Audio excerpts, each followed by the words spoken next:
Thank you, Cody And Polly, for the 1999 super chat. We appreciate it. you go ahead and read that if you want to, because Yeah. it does. It's a good example of kind Yep. of some of the mindsets we were talking about. Absolutely. He says make 250,000 a year in California. Well, that's problem number one. But anyway, after taxes, family health care, 401k, it's like 174,000 a year. After mortgage, necessities, I'm broke. RH, I pray to pay off house and retire to my passion. So let me speak on that type of audience, right? Because I feel like a lot of people attack me from that perspective. Which, by the way, why are you giving us $20, Cody Polly? You save that money. Yeah. Anyway, go ahead, Frank. Let me speak to that type of audience. What's your other choice? Right? If you have $1,000 left over after all your expenses, your only other choice is real estate or stocks. That's all you have left. So the only solution to that problem is, one, you have to reduce your expenses to increase your cash flow to move that excess cash into deflationary assets. That's number one. Or you increase your income. Or two, you find a side hustle in which you can increase the game when you're broke is very, very simple, because I've been there. I was the guy making 35 a year and I had to spend 33 to live. Right? So the game becomes very, very simple when you're broke. It's spreading that income and the outcome. And then that difference is what helps you escape the miserable rat race that you're going to continue to be living in if you don't take action. Yep.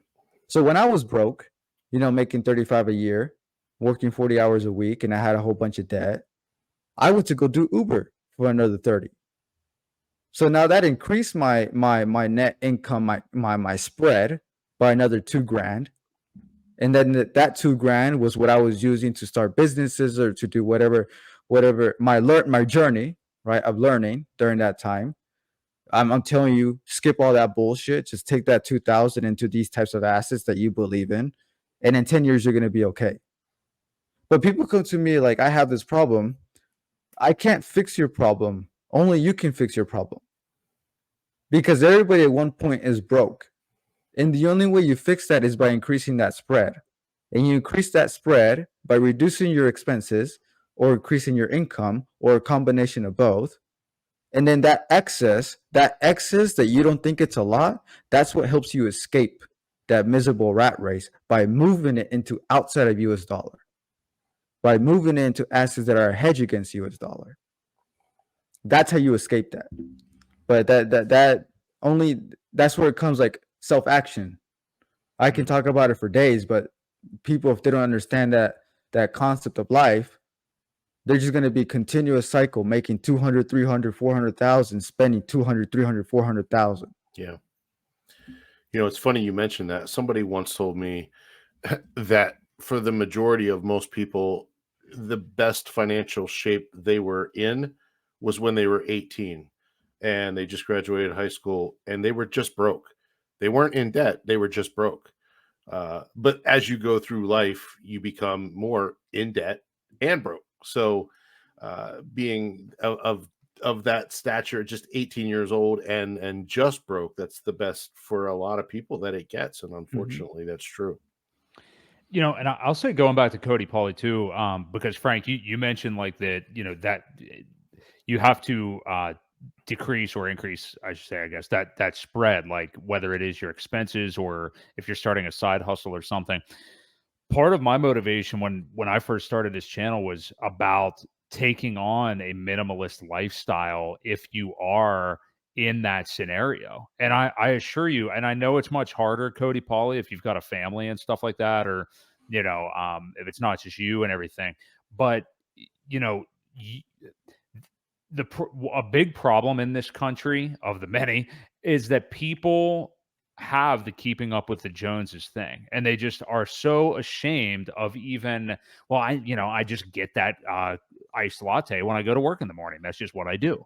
I understand like a $5 or $6 cup of coffee alone isn't going to make you rich or something like that. But I'm saying a bunch of these kind of decisions, whether it be selling a car you don't really need and getting something that's fuel efficient.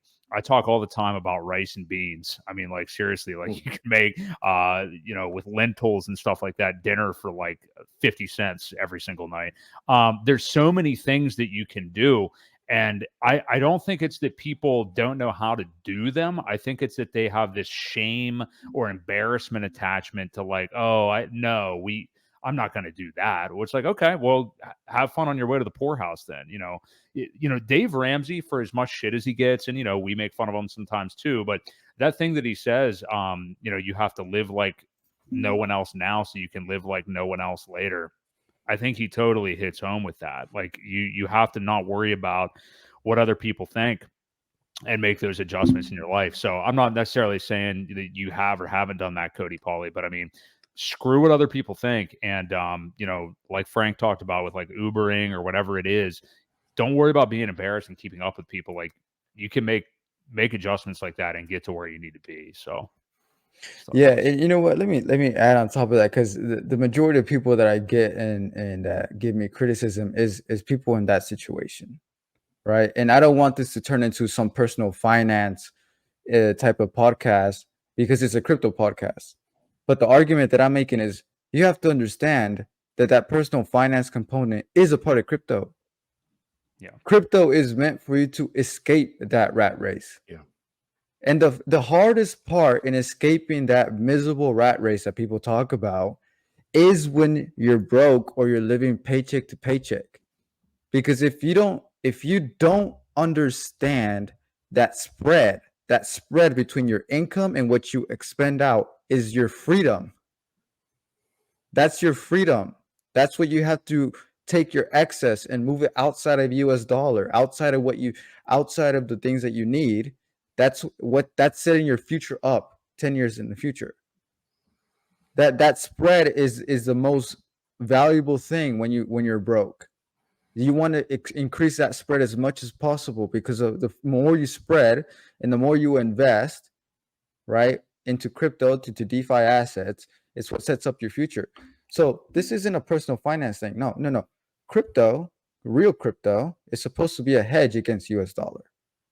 So why you want to increase that spread on your US dollar to move it outside of it as much as possible? Because as of right now, we can't spend our hex. We can't spend our pulse chain. We can't spend our pulsex. We have to spend it in USD. So spend as much of it as you need, and then take that rest of it and get it out of it. Get it out of that deflationary asset, as much deflationary paper or inflationary paper, that worthless piece of paper, and move it into deflationary assets. Because in the future, that is your hedge against that worthless piece of paper. And then what you'll notice is that over time, that spread between being broke and slowly becoming wealthy starts to slowly creep in. It may take 5 years, 6, 7, 8 years, right? 10 years, you'll see it. Yep. Okay. And that's the audience that I speak to, because the people who don't want to work, I can't help you. Go to Vegas, go take your $5,000 that you have in savings and go try to make whatever, $500,000 and leave this country if that's what you want to do. I can't speak to you, because I don't know what that type of mindset and lifestyle it is. Right. So I hope a lot of people understand that it's much more than, speculation. It's much more than just get rich, get quick, get rich scheme, or whatever people want to call it, or it's much more than just a meme coin. All the stuff that we talked about tonight ties back to Satoshi's vision, how the US dollar is worth nothing, how Richard Hart came and said, I'm going to solve that problem, make it better. I'm going to give the average person who has nothing the opportunity to come in, even if it's $50, $100 a month, to carry on that same vision that Satoshi had, to help you get out of an inflationary piece of paper into an asset that is a hedge against that.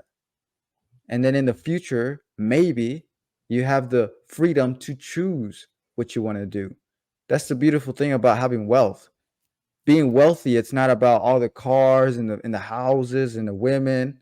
It's about the freedom to choose whether you want to choose to start a business because you have the capital to do so, whether it's to choose to go work at a job because you love it, whether it's to choose that you want to go retire at a beach and never work a day in your life because you can live off of the constant appreciation from your assets. That's up to you as an individual to do what you want to do. But you'll never get there unless you understand from the very beginning BTC, Satoshi, his vision, monetary policy, the monetary system, what Richard Hart is doing right now to save crypto as a whole. Unless you understand all of that, you cannot have the vision of 10, 15 years. Well said. Time is your Rolando friend. makes a good point here. Ever since I got into crypto, I started becoming more frugal and offering crypto as a payment in and out, aka move away from the dollar.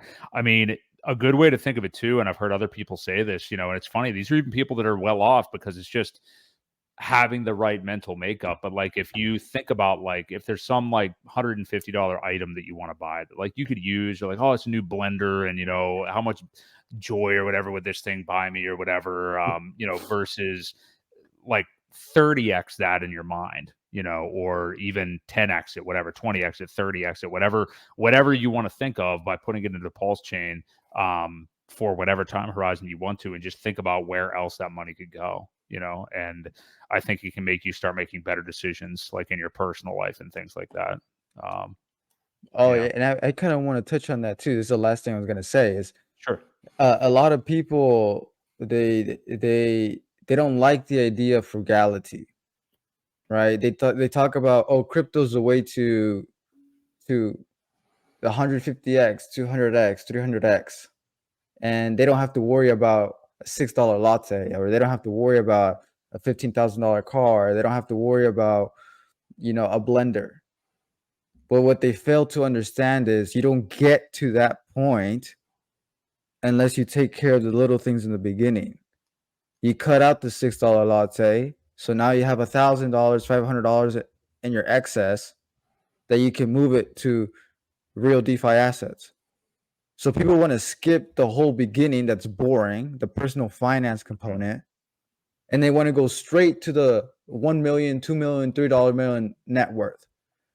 I tell you one thing right now, I put a substantial amount of capital and maybe $3 million net worth this cycle.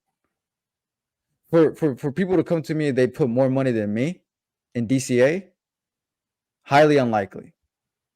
So they want to skip all of the little things in the beginning, and they want to go straight to that $1 million, $2 million, $3 million net worth, not knowing that the only way you get there is by doing those sacrifices at the beginning. And then that's where I combine with, you have to see the whole picture, not just focus on one component, right? And yes, crypto, part of it is the personal finance component. Doing what that gentleman just said, being more frugal, accepting BTC or whatever as form of payment, taking that money, moving it out of US dollar, and then setting your future up. And then that's how you get to the life of prosperity, peace, freedom. Freedom is choosing what you want to do, right? Freedom is not necessarily money.